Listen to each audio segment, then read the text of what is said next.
Je vous répète, messieurs, que votre enquête est sans objet. Retenez-moi ici pour toujours, si vous le voulez. Enfermez-moi ou exécutez-moi s'il vous faut une victime pour vous concilier l'illusion que vous appelez justice. Mais je ne peux pas en dire plus que ce que j'ai déjà dit. Tout ce dont je me souviens, je l'ai dit en toute franchise. Rien n'a été déformé ou caché, et si quelque chose reste vague, c'est seulement à cause du nuage noir qui m'a obscurci l'esprit. Ce nuage est la nature nébuleuse des horreurs qui l'ont amené sur moi. Je le dis à nouveau, je ne sais pas ce qu'il est advenu de Harley Warren, bien que j'espère plutôt, qu'il repose dans un oubli paisible, s'il existe encore quelque part une chose aussi bénie. Il est vrai que j'ai été pendant 5 ans son ami le plus proche, et que j'ai, en partie, partagé ses terribles recherches sur l'inconnu. Je ne nierai pas, même si ma mémoire est incertaine et manque de précision, que votre témoin nous ait peut-être vus ensemble, comme il le dit sur Kenville Spike, marchant vers le marais du Grand Cypress, à 11h30 par cette nuit affreuse, que nous portions des lanternes électriques, des bêches et une curieuse mobile de fine avec des instruments attachés. Je vais même le confirmer, car toutes ces choses ont joué un rôle dans l'unique et hideux scène qui reste gravée dans ma mémoire ébranlée. Mais de ce qui a suivi et de la raison pour laquelle j'ai été retrouvé seul et abasourdi au bord du marais le lendemain matin, je dois insister sur le fait que je ne sais rien de plus si ce n'est ce que je vous ai répété maintes et maintes fois. Vous me dites qu'il n'y a rien dans le marais ou de ses alentours qui puisse constituer le cas de ces événements effroyables. Je réponds que je ne sais rien au-delà de ce que j'ai vu. C'est peut-être une hallucination ou un cauchemar. Hallucination ou cauchemar, j'espère ardemment que ce n'était que cela. Mais c'est tout ce que mon esprit a retenu de ce qui s'est passé pendant ces heures traumatisantes qui ont suivi le moment où nous avons disparu à la vue des hommes. Alors pourquoi Harley Warren n'est pas revenu, lui ou son ombre, ou plutôt quelque chose sans nom que je ne peux pas décrire, seul peut dire. Comme je l'ai déjà dit, les études étranges de Harley Warren m'étaient bien connues et dans une certaine mesure partagées par moi. De sa vaste collection d'étranges livres rares sur des sujets interdits, j'ai lu tous ceux qui sont écrits dans les langages que je maîtrise. Mais ils sont peu nombreux en comparaison de ceux en langue que je ne comprends pas. La plupart, je crois, sont en arabe, et le livre d'inspiration démoniaque qui a précipité sa fin, le livre qu'il a emporté dans sa poche hors du monde, est écrit en caractères que je n'avais jamais vus ailleurs. Warren ne m'a jamais dit ce qu'il y avait exactement dans ce livre. Quant à la nature de nos études, dois-je répéter que je ne suis pas bien sûr d'en avoir une totale compréhension. Il me semble que c'est plutôt une bénédiction que j'en ai pas été capable, car c'était de terribles recherches que je poursuivais plus par fascination réticente que par inclination réelle. Warren m'a toujours dominé et parfois je le craignais. Je me souviens à quel point je frissonnais devant l'expression de son visage la nuit précédant l'épouvantable événement quand il parlait continuellement de sa théorie. Pourquoi certains cadavres ne se décomposent jamais mais restent fermes et gras dans leur tombe pendant 1000 ans? Mais je ne le crains plus maintenant, car je soupçonne qu'il a connu des horreurs dépassant mon entendement. Maintenant je crains pour lui. Une fois de plus, je déclare que je n'avais aucune idée précise de notre objectif cette nuit-là. Certes, cela avait beaucoup à voir avec quelque chose dans le livre que Warren portait avec lui, ce livre ancien en caractère indéchiffrable qui lui était venu d'Inde le mois précédent. Mais je jure que je ne sais pas ce que nous nous attendions à trouver. Votre témoin dit qu'il nous a vus à 11h30 sur Kenville Spike, nous dirigeant vers le marais du Grand Cypress. C'est probablement vrai, mais j'en ai pas de souvenir bien net. L'image gravée dans mon âme ne représente qu'une scène, et l'heure doit avoir été longtemps après minuit, car un croissant de lune descendante était haut dans les cieux vaporeux. L'endroit était un ancien cimetière, si ancien que je tremblais devant les multiples signes d'années immémoriales. C'était dans un creux profond et humide, envahi par des plantes fétides, la mousse et de curieuses terres trempantes, et empli d'une autre puanteur vague que mon imagination paresseuse s'associait de manière absurde à la pierre en décomposition. Nous étions entourés par des signes d'abandon et de décrépitude, et je ressentais un malaise trouble à l'idée que Warren et moi étions les premiers êtres vivants à envahir le silence mortel des siècles. Au-dessus des bords de la vallée, un croissant de lune blafard et déclinant perçait à travers les répugnantes vapeurs qui semblaient émaner d'insondables catacombes. Au travers de ces faibles rayons vacillants, je pouvais distinguer un étalage repoussant de dalles anciennes, d'urnes, cénopathes et de façades de mausolées, tous émiettés, couverts de mousse et souillés d'humidité, et partiellement cachés par l'exubérance brute d'une végétation malsaine.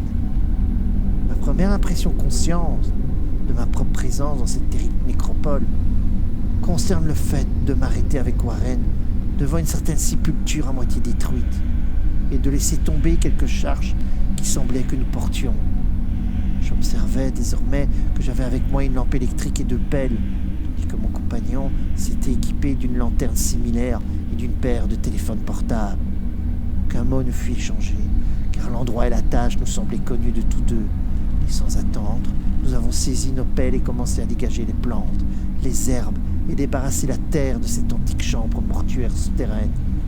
Après avoir découvert la surface entière, qui consistait en 3 immenses dalles de granit, nous prîmes de la distance pour inspecter la scène charnelle. Et Warren sembla faire des calculs mentaux. Puis, il retourna à la sépulture et, utilisant sa pelle comme un levier, chercha à soulever la dalle qui se trouvait le plus près d'une rite de pierre qui aurait pu être un monument en son temps. Il ne réussit pas et me demanda de lui porter assistance. Nos forces combinées détachèrent finalement la pierre que nous soulevâmes et basculâmes sur un côté. Le retrait de la dalle dévoila une ouverture noire, par laquelle s'échappa une émanation d'effluves miasmatiques si nauséabondes que nous avons reculé d'horreur. Après un certain temps, cependant, nous avons approché la force à nouveau et trouvé les exhalations moins supportables. Nos lanternes dévoilèrent le haut d'une volée de marches de pierre, trempées d'une sorte d'ichor détestable, issue de l'intérieur même de la terre et bordée de murs humides incrustés de salpêtre. Et c'est à ce moment-là que pour la première fois ma mémoire enregistre un discours verbal. Warren s'adressa enfin à moi de sa douce voix de ténor, une voix singulièrement imperturbable devant notre environnement fantastique. « Je suis désolé de devoir vous demander de rester à la surface, dit-il, mais ce serait un crime de laisser quelqu'un avec vos nerfs fragiles y descendre. Vous ne pouvez pas imaginer, même à partir de ce que vous avez lu et de ce que je vous ai dit, les choses que je devrais voir et faire. C'est un travail diabolique, Carter. Je ne veux pas vous offenser, et Dieu sait que je serai assez content de vous avoir avec moi. Mais la responsabilité est dans un certain sens mienne, et je ne pourrais pas traîner un paquet de nerfs comme vous vers une mort ou une folie probable. Je vous le dis, vous ne pouvez pas imaginer à quoi la chose ressemble vraiment. Mais je promets de vous tenir au courant de chaque mouvement par téléphone. Vous voyez que j'ai assez de fil ici pour atteindre le centre de la Terre et en revenir.